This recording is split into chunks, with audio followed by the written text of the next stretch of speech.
Bom, eu vou dar início à discussão com a Mariana Lopes, que possui graduação em História pela Universidade Federal de Goiás e mestrado em História pela Universidade Federal de Goiás também.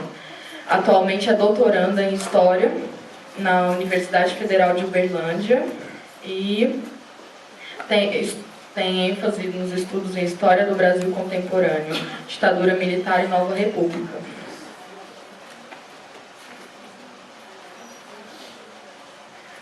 Boa tarde a todas. Agradeço o convite e agradeço também essa apresentação, mas acho que a apresentação faltou um dado importantíssimo e é a partir dele que eu quero começar a minha fala. Além de eu ser doutoranda em História, eu sou técnica administrativa da UFG. E aí eu quero falar um pouco sobre isso. Quando eu recebi o convite para compor essa mesa, estava acontecendo ainda a ocupação da reitoria, né? E aí eu até informei para a organização que eu falaria sobre cultura de estupro na UFG. E aí, ao longo da ocupação e posteriormente também, alguns acúmulos foram feitos sobre a questão da situação das mulheres na UFG, muito do ponto de vista das estudantes, claro, que foram as protagonistas dessa luta na ocupação.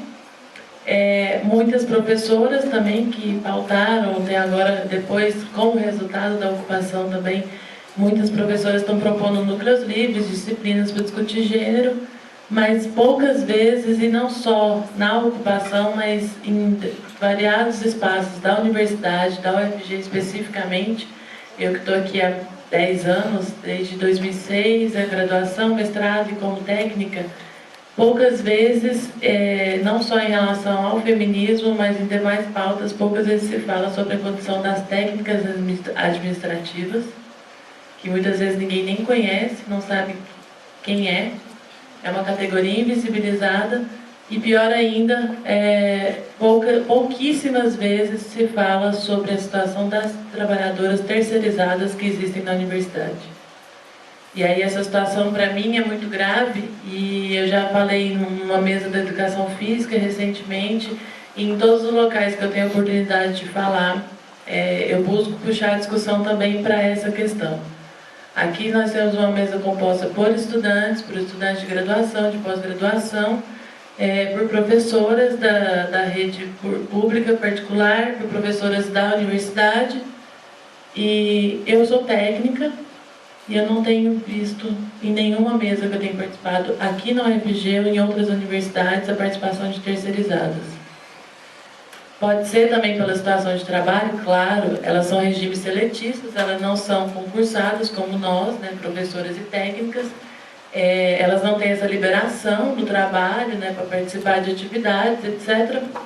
Elas são muito mais coagidas pelas empresas, e justamente por isso elas passam por situações muito piores, às vezes, do que as que a gente passa.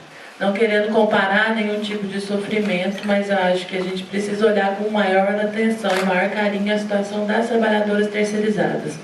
A universidade ela é composta não por 3 categorias, e nem por 2, como a maioria também costuma dizer que é professores e alunos. Não. A universidade é composta por professores, estudantes, técnicos administrativos e trabalhadores terceirizados, que são as pessoas que limpam a nossa sujeira dos banheiros, que são as pessoas que fazem os cafés, são as pessoas que estão nessas funções ditas pela sociedade como inferiores. E aí a gente não olha para essas trabalhadoras que, por estarem numa posição ditas também inferiores, e aí a gente coloca muitas aspas nisso, elas também passam por muito mais situações de assédio moral e sexual do que nós, às vezes. E pior, elas não têm aonde recorrer e aonde falar sobre isso. Então, acho que a primeira coisa que a gente tem que começar a falar, se a gente vai falar sobre cultura do estupro dentro da universidade, e a gente vai denunciar como foi feito de forma muito bonita na ocupação da reitoria, acho que a Rafaela, que esteve lá todos os dias, e as pessoas que estão aqui, que participaram da ocupação, sabem falar muito melhor do que eu sobre esse importante movimento que teve na UFG. A gente vai falar sobre assédio, se a gente vai falar sobre cultura do estupro, a gente tem que dialogar com essas trabalhadoras também. Que em sua maioria, inclusive, também existe um recorte racial, porque a maioria delas são mulheres negras.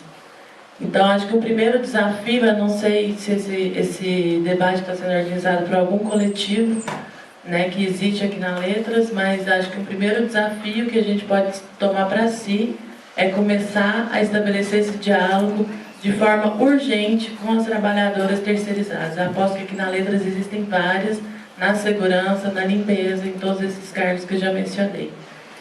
Então, eu acho que esse é um primeiro aspecto que eu gostaria de colocar como trabalhadora técnico-administrativa e como trabalhadora da universidade, para a gente colocar essa reflexão. E aí, bom, acho que a gente, como existe uma pluralidade muito grande de assuntos dentro do feminismo, eu como historiadora talvez fosse mais fácil ou talvez fosse mais esperado que eu chegasse aqui e fizesse uma fala sobre as ondas do feminismo, historicamente, etc. Não sei se vai decepcioná-las, mas eu não vim aqui para fazer esse tipo de fala, porque eu acho que justamente eu estimulo, e eu falo isso em todos os lugares que eu vou, que as mulheres possam formarem grupos de estudos e estudarem sobre isso. Então, acho que é um assunto muito complexo. Se eu fosse falar aqui em 15 minutos, nem que fosse me dado meia hora, uma hora, não daria para eu falar sobre todos os estudos, todos os acúmulos do feminismo historicamente. Então, eu acho que é uma questão também de empoderamento, né, de uma questão de gestão das próprias mulheres, que elas formem seus grupos de estudo, seus coletivos, setorialmente, aqui da Letras, ou, não sei, da UFG, não sei. Mas eu acho que é importante que tenha um tempo muito longo e aprofundado para se estudar as pautas do feminismo historicamente. É importante que isso seja feito. É importante que se resgate toda a história do feminismo para que também a gente possa se formar e possa estar apto a participar não só dos debates, mas possa estar apto também a intervir na realidade, que eu acho que é o que nos pauta aqui, é o que a gente está propondo nesse debate. Então, eu acho que é muito importante que se faça grupo de estudos e que se formem coletivos. Como eu disse, eu estou na UFG desde 2006, estou completando esse ano 10 anos que eu estou aqui, e eu acho muito bonito que tenha proliferado de uma forma muito saudável a quantidade de coletivos feministas que estão acontecendo em todos os cursos da UFG. É muito difícil não ter um curso que não tenha coletivo feminista. Ultimamente, acho que tem umas 2 semanas, eu soube de um coletivo feminista que foi formado na engenharia. Então, na minha época parece que eu sou muito velha, mas quando eu estava na graduação, isso parecia impossível. Porque na engenharia tinha 1 ou 2 mulheres por sala, assim, no máximo. Então, eu acho que isso é muito vitorioso, isso é muito positivo. E eu acho que tem que continuar tendo, sim. E aí, e isso não só dentro da universidade, é claro que a gente fala da onde a gente está, né? Nosso local de fala é o UFG, todos nós somos de alguma forma vinculados à universidade, mas recentemente, por exemplo, a gente teve as ocupações das escolas em Goiás, em São Paulo, em outros estados do país, e não sei se todo mundo reparou, mas inclusive ficou famoso, né, um slogan, né, que colocaram, Fight Like a Girl, lute como uma garota, porque na maioria das escolas que estavam ocupadas houve um protagonismo muito grande das estudantes mulheres. E isso também é algo que é muito positivo.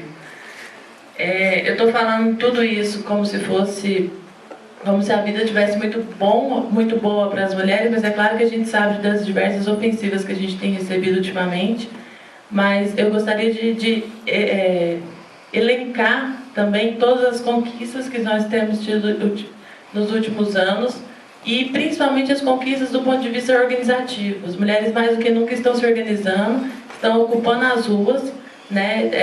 Recentemente a gente não precisa, a maioria do público que é bem novinho, então a gente não precisa ir muito atrás para a gente começar a ver que desde as marchas das vadias, desde 2011, mundialmente está tendo movimentações de mulheres.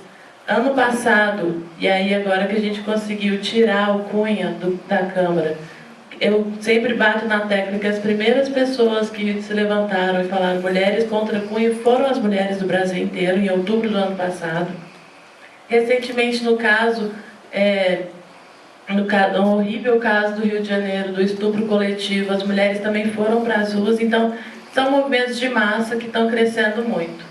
Em contrapartida, e aí para não dizer que tudo são flores, porque realmente a gente sabe que a realidade cotidiana das mulheres não é fácil, eu gostaria de encerrar, estou vendo aqui que faltam 5 minutos só para dar meus 15 minutos de fala, e eu gostaria de encerrar. Eu tinha até colocado que minha fala ia se focar mais na UFG, mas existem pautas urgentes. E aí, como para mim o feminismo é uma questão de intervenção diária, no cotidiano, na nossa realidade, o feminismo não é só um grupo de estudo, apesar de eu ter falado anteriormente que é importante esses estudos, mas o feminismo para mim é luta, e é luta diária. É da pequena coisa, é da cantada na rua, a todas as outras questões que nós passamos diariamente, que nós temos que nos levantar contra isso. E aí, vindo para cá, e essa semana tem acontecido muitas discussões, que acho que muitas pessoas devem estar acompanhando. Se não, eu gostaria de propor que esse espaço de diálogo aqui comece a discutir isso, que é uma discussão seríssima sobre o Escola Sem Partido. Na minha opinião, e aí eu trago para vocês algumas reflexões. Por que eu estou falando sobre Escola Sem Partido numa mesa sobre feminismo? Porque, para mim, o Escola Sem Partido, ele se tange, ele se pauta, principalmente no ataque a gênero e sexualidade. Tem se colocado uma questão sobre professores que são partidários, professores que falam de Che Guevara, que falam de Hugo Chávez. Para mim, não é esse o caráter principal dos ataques à educação pública que está acontecendo através desse projeto Escola Sem Partido. Para mim, eu acho que as outras debatedoras podem falar um pouco melhor do que eu, que são professoras já da rede. O ataque principal é as mulheres e a LGBTs. Por quê? Se vocês lerem o projeto, o tempo todo eles confundem, por exemplo, formar cidadãos com ideologia de esquerda. E formar cidadãos quer dizer... 3 minutos, ok. Quer dizer que você não vai agir de forma discriminatória e etc. Se a gente lembrar, por exemplo, aqui em Goiânia, há 2, 3 anos atrás, foi discutido o Plano Municipal de Educação. E foi aí que começou também a discussão sobre o que eles chamam de ideologia de gênero, municipalmente aqui em Goiânia.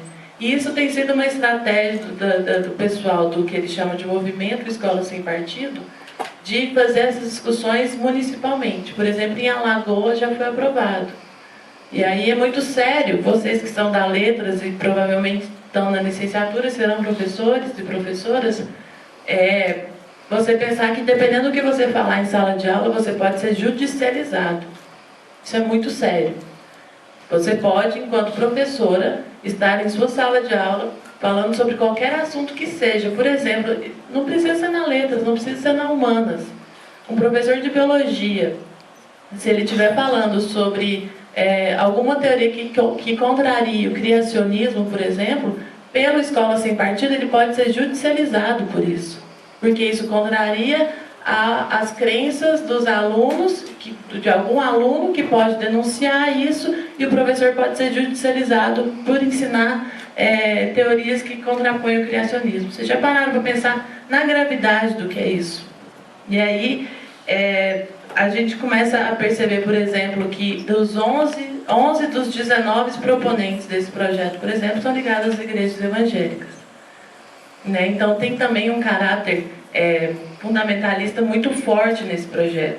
E aí eu queria sugerir, meu tempo está acabando, mas eu gostaria de sugerir também que a gente, no tempo de debate que a gente tiver, que a gente comece também a discutir um pouco sobre esse projeto, que é absurdo, que está na ordem do dia, que já está para ser aprovado, está rolando uma consulta na página do Senado sobre isso, que a gente possa discutir isso o mais rápido possível, porque é um ataque muito grande a nós professores, é um ataque muito grande às mulheres, e aí a gente está numa mesa sobre feminismo, para falar também sobre isso.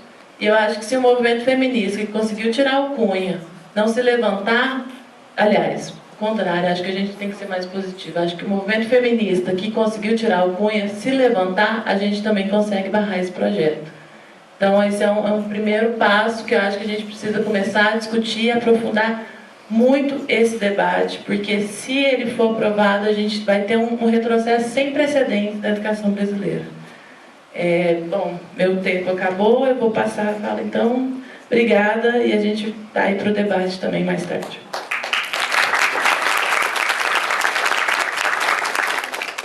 Muito obrigada, Mariana. Agora eu passo a fala para a Rafaela.